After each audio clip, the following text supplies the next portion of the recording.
My name is Austin, and this is SPAVGN, and this is news you might have missed. Sony released a brand new State of Play on their upcoming game, Ghost of Susima. The State of Play showed off the open world, the exploration, combat, and customization. The game launches on July 17th, and if it doesn't get you excited about being a samurai, I don't know what will. Sony has said the PlayStation 5 is still looking for its 2020 release, as it's tested negative for COVID-19. The hardware and software are also on track for this release. I, for one, am testing positive for the PlayStation 5. The Sony CEO said the company will announce its PlayStation 5 lineup of games very soon. How soon? We don't know. This year's felt like 4, so we don't really know. Lastly, Sony announced a new umbrella brand uniting all of its first-party titles into one studio, calling it PlayStation Studios. PlayStation Studios was announced with a brand new trailer showing off beloved characters from franchises from Last of Us, God of War, Uncharted, and Little Big Planet. PlayStation Studios will launch alongside with the PlayStation 5. Now here's Mitch on the couch with more news. Thank you, Austin. In a surprising announcement, Nintendo has announced a new Paper Mario game. On May 14th, they released a full trailer for the new Paper Mario: The Origami King. This game is set to release on July 17th of this year. This will be a brand new game in the Paper Mario series. Also, Obsidian Entertainment finally announced the release date for the Switch version of The Outer Worlds. The Switch version will be released on June 5th of this year. That is right around the corner, and we all know what that means. We can now play The Outer Worlds in the bathroom. Speaking of recent releases, Elder Scrolls Blades, Bethesda's mobile addition to the Elder Scrolls franchise, which features games such as Morrowind, Skyrim,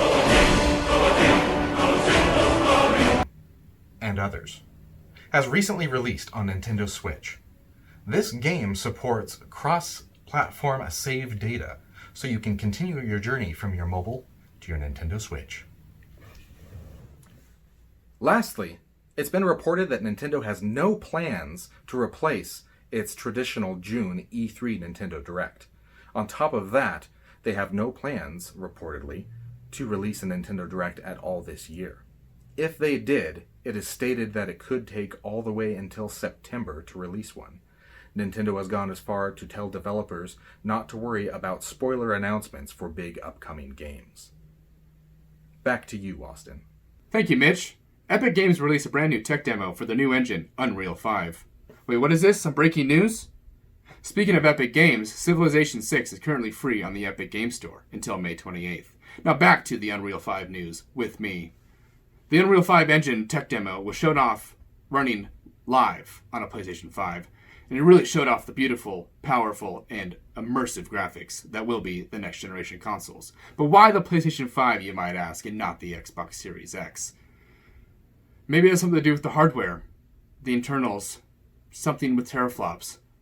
Only time will tell, but maybe this will be a hint or a glimpse into the future of what the next generation of console wars would be. Maybe the more teraflops you have may not be the best thing.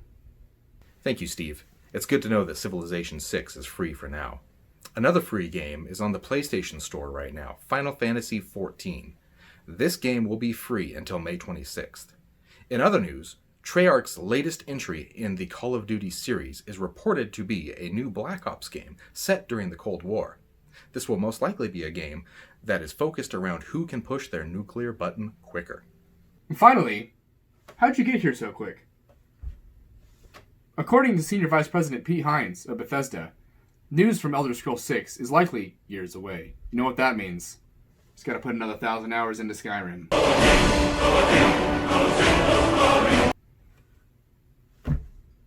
Thank you for joining us today on this edition of SPA VGN. We hope to see you next time.